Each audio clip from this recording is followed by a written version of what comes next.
কিসের উপর সাইন করে দিতেছে, সিগনেচার করে দিতেছে। এইবার মা একজন নার্সকে ডাক দিয়ে বলতেছে, বলরে আমার পরিবারের লোকগুলো কিসের উপর সাইন করে দেয়, সিগনেচার করে দেয়। নার্স বলতেছে, বোন তোমাকে তো এই কথা বলা যাবে না, কারণ তোমার পেটের অবস্থা ভালো না। এইবার মহিলা ডাক দিয়ে বলতেছে, বোন কে আমাকে এই কথাটা বলতে পারবে? এইবার নার্স ডাক দিয়ে বলতেছে, বোন আমার বড় ডাক্তার আপনাকে এই কথাটা বলতে পারবেন। এইবার জোয়ান দুঃখিনী মা ডাক দিয়ে বলতেছে, বলরে তুমি কি আমাকে বড় ডাক্তারের সাথে একবার দেখা করাই দিবা? এইবার যখন বলতেছে বড় ডাক্তারের সঙ্গে একবার দেখা করাই দিবা, বলতেছে না দেখা করানো যাবে না। বলতেছে না বোন আমি শুধু তার সঙ্গে কিছু সময় কিছু কথা বলবো। এইবার যখন বড় ডাক্তারকে নিয়ে আসছে, বড় ডাক্তার বলতেছে, বড় ডাক্তারকে বলতেছে, ভাই কি সমস্যা, কি হয়েছে আমাকে একটু বলেন, আমার পরিবারের লোকগুলো কিসের উপর সিগনেচার করে দিতেছে। এইবার বড় ডাক্তার ডাক দিয়ে বলতেছে, ও বোন তোমার পেটের অবস্থা ভালো না, হয়তো বা তোমাকে মেরে ফেলতে হবে, তোমার সন্তানকে বাঁচাইতে হবে, আর না হয় তোমার সন্তানকে মেরে ফেলতে হবে, তোমাকে বাঁচাইতে হবে। তোমার পরিবারের লোকেরা বলতেছে সন্তানকে মেরে ফেলতে, কারণ গাছ যদি থাকে ফল আসবে, কথা বলেন ঠিক কিনা? গাছ থাকলে ওই গাছে আবার ফল দেবে, কিন্তু গাছ যদি হারিয়ে যায় আর ওই গাছ থেকে ফলের আশা করা যায় না। ভাইজান যখন মা এইভাবে যখন বলতেছে, এইবার মা ডাক দিয়ে বলতেছে, ভাইজান আমার মনে অনেক আশা ছিল, আমার অনেক স্বপ্ন ছিল, আমি মা তাকে 10 মাস 10 দিন গর্ভে ধারণ করেছি। আমার মনে অনেক আশা ছিল যখন সে পৃথিবীতে আসবে আমি মাকে মা বলে ডাকবো, আমি মায়ের অন্তরটা ঠান্ডা হয়ে যাবে। ও ভাই আমার সন্তানকে যেহেতু মারতে হবে, আমাকে বাঁচাইতে হবে, ভাই রে তুমি আমাকে মেরে ফেলো কিন্তু আমার সন্তানকে তুমি মারিও না। এই হচ্ছে মায়ের ভালোবাসা, দয়া। কি দয়া মায়ের! আজকে আপনি আমি মাকে ভুলে গেছি, বাবাকে ভুলে গেছি, যে মা বাবা আপনার আমার জন্য কত কিছু করেছেন। তো যে কথা বলতেছিলাম, আলোচনা লম্বা করার কোনো সুযোগ নাই ভাই, আমার পরে মেহমান আছে, তো আমাকে সময় দিয়েছে 30 মিনিট জাস্ট, এরপরে কথা বলবো না। এটা আমার অভ্যাস নেই যে টাইম দেয় এটাই। তো এখন আপনাদেরকে আমি বুঝাতে চাচ্ছি এখান থেকে যে কেমন পরিচালক আমার আল্লাহ। দেখেন এইবার যখন আব্দুর রহমান বলতেছেন, মা দয়া আপনি আমাকে বিদায় দিয়ে যান গো মা, আমার বুকে একটা কোরআন ঝুলাইয়া দেন না, আমি চলে যাব, আপনার টাকাগুলোকে ফেরত নিয়ে আসব। এইবার আব্দুর রহমানের মা ডাক দিয়ে বলতেছে, সন্তানের তুমি যেহেতু যাবা, আমি মা হিসাবে তোমার হাতের মধ্যে, অন্ধ মানুষ বাবা তুমি, তোমার হাতের মধ্যে 16 টাকার একটা লাঠি দিয়ে দিলাম, বলুন সুবহানাল্লাহ। ও সন্তান আমি তোমার জন্য দোয়া করে দিলাম, তুমি যাও, চলে যাও। এইবার আব্দুর রহমান অন্ধ মানুষ ছুট্ট করে হেঁটে যখন ওই জায়গার মধ্যে চলে গেছে, এইবার রাশিয়ার সৈন্যরা দূরবীন দিয়ে দেখতেছে যে কোনো কালেবারের গোষ্ঠীকে দেখা যায় নাকি। হঠাৎ করে ভাইজান একজন লক্ষ্য করে দেখতেছে একজন তালেবানের গোষ্ঠীকে দেখা যাইতেছে। আহা কত সুন্দর চেহারা, গোটা শরীরে সাদা জুব্বা পায়জামা পরা, মাথার মধ্যে সাদা পাগড়ি পরা, কত সুন্দর একটা মানুষ দেখা যায়। এইবার সৈন্য ডাক দিয়ে বলতেছে, ও লিডার পেয়ে গেছে শিকার, একজন তালেবানের বাচ্চা এসেছে, তাকে আমরা মেরে ফেলবো।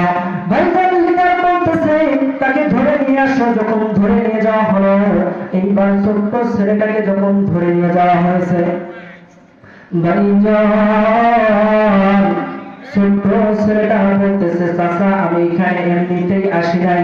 বলতেছে, এই বেটা তোর কত বড় সাহস, আমরা ঘোষণা করে দেওয়ার পর তুই এই জায়গার মধ্যে আসিস। যখন এইভাবে ছোট্ট ছেলেকে ধমক দিতেছে, কিন্তু তার ভিতরে আল্লাহ পাক রব্বুল আলামিনের কোরআন, তার বুকের মধ্যে যে কোরআনটাকে ঝুলাই দেওয়া হয়েছে, তাকে ধমক দিতেছে, কিন্তু সে ধমকে ভয় পাইতেছে না। সে শুধু বলতেছে, আমাকে সাহায্য করবে আমার আল্লাহ। আমি দুনিয়ার কাউকে পরিচালক মানি না, আমি শুধু পরিচালক মানি আমি আমার আল্লাহকে। সুবহানাল্লাহ। ছেলেটা যখন এইভাবে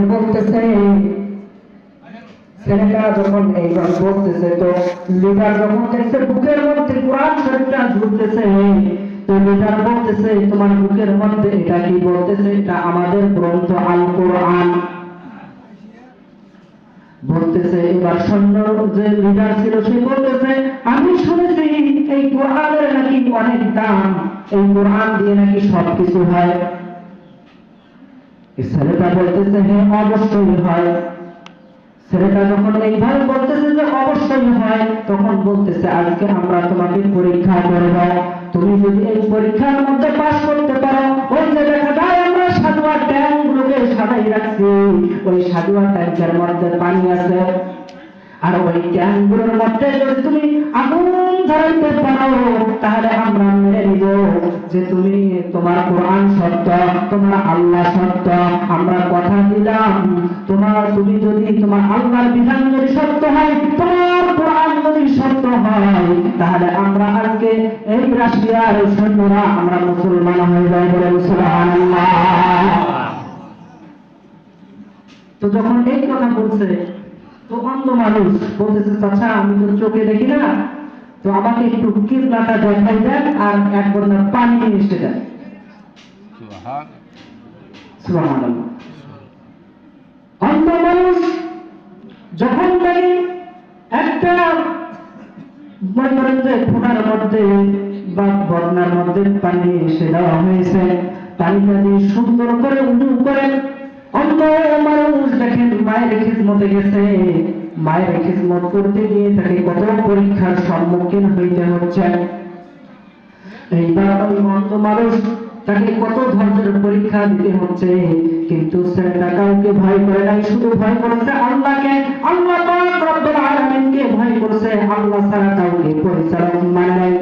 ভাইজান ছেলেটা যখন দাঁড় হয়ে গেছে নামাজের মধ্যে, প্রথম রাকাত নামাজ যখন শেষ হয়ে গেছে, দ্বিতীয় রাকাত নামাজের সিজদায় গিয়ে ছেলেটা সিজদা থেকে আর মাথাটাকে তুলে না, শুধু দুই ফোঁটা চোখের পানি ছেড়ে দিয়ে কান্না করে আর বলে, মাওলা আপনি আমাকে এই কেমন পরীক্ষার মধ্যে ফেললেন রে আল্লাহ। আল্লাহ ইহুদিরা বলতেছে, কাফেররা বলতেছে তোমার কোরআন নাকি মিথ্যা। আজকে যদি তাদের সাধুয়া ট্যাঙ্কের মধ্যে আমি যদি আগুন ধরাইতে না পারি আল্লাহ, তাহলে তোমার কোরআন মিথ্যা হয়ে যাবে, তোমার ইসলাম মিথ্যা হয়ে যাবে, আমরা মুসলমানরাও মিথ্যা হয়ে যাব। ভাইজান ছেলেটা যখন এইভাবে কান্না করতেছে নামাজের সিজদার মধ্যে, আল্লাহ পাক রব্বুল আলামিন ডাক দিয়ে এলোহাদের মধ্যে জানাই দিলেন, আব্দুর রহমান রে, তুমি শুধু তারা যে জিনিসটা দিবে ওই জিনিসটা দিয়ে তুমি শুধু আগুন ধরাই দিবা, আর বাকি কাজ আমি আল্লাহ করবে। বলেন সুবহানাল্লাহ। এইবার ছেলেটা নামাজ শেষ করে যখন মেসের খাড়িটা নিয়ে ঢোকা দিয়ে সাধুয়া ট্যাঙ্কের মধ্যে নিক্ষেপ করেছে, সঙ্গে সঙ্গে যে কয়েকটা সাধুয়া ট্যাঙ্কের মধ্যে পানি ভরা ছিল, সঙ্গে সঙ্গে ওই সাধুয়া ট্যাঙ্কগুলোর মধ্যে আগুন ধরলেন। আর এই আগুন ধরাই দিলেন কে? কথা বলুন, আল্লাহ। এই আগুন ধরাই দিতে কে? আল্লাহ। তাহলে আল্লাহ পাক রব্বুল আলামিনের সাথে যদি আমাদের সম্পর্ক থাকে, আল্লাহ যদি আমাদের পরিচালক হয়ে যায়, আমরা যদি তাকে রব হিসেবে মানি, আমরা যদি তার খাঁটি বান্দা হইতে পারি, তাহলে সবকিছুই আমাদের গোলাম হয়ে যাবে। কথা বলুন ঠিক কিনা? আজকে আপনি আমি তো আল্লাহকে ভুলে গেছি ভাই। এই যে আমার আগের বক্তা বললেন ফি আই সূরাতিন মা শাআরাকাদা, আল্লাহ পাক রব্বুল আলামিন জাস্ট কত সুন্দর করে দেখেন এখানে যে মানুষগুলো আছেন আল্লাহ চাইলে কিন্তু অনেকেই অন্ধ বানাইতে পারত, পারত কিনা?